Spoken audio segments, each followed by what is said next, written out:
ఒక పెద్ద హోటల్. ఆ హోటల్ దగ్గరికి ఒక ముసలివాడు అలా అనుకుంటూ వెళ్తాడు. చితికిపోయిన బట్టలు. అయితే ఒక వెయిటర్‌ని పిలుస్తాడు.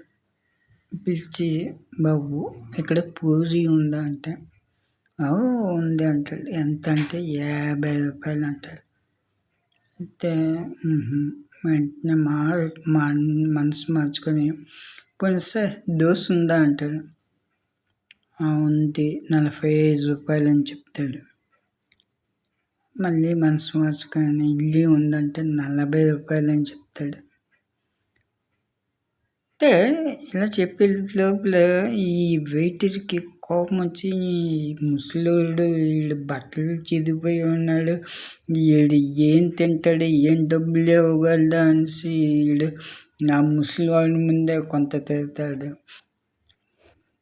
అలా వెళ్ళేటప్పటికి కూడా తిట్టుకుంటూ వెళ్తాడు.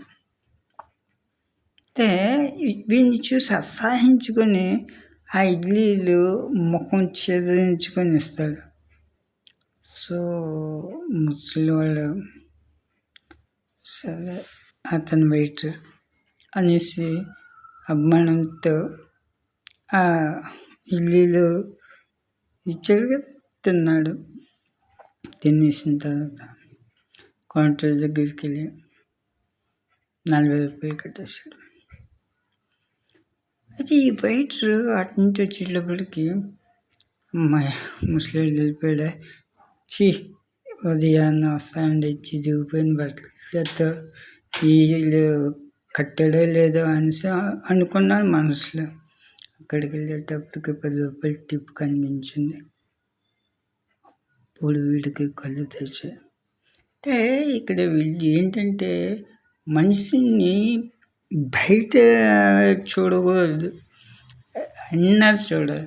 అంటే మనిషి అతని ఉద్దేశం ఏంటి, ₹50 అంటే అతనికి టిప్ ఇవ్వలేము మనము అనేసి, ₹40 ఉంటే మనం తినగా టిప్ ఇవ్వచ్చు అనేసి అతని ఆలోచన.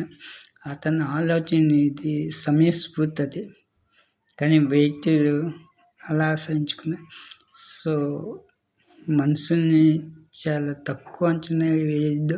వాళ్ళ ఆలోచనకి మనం ఎప్పుడు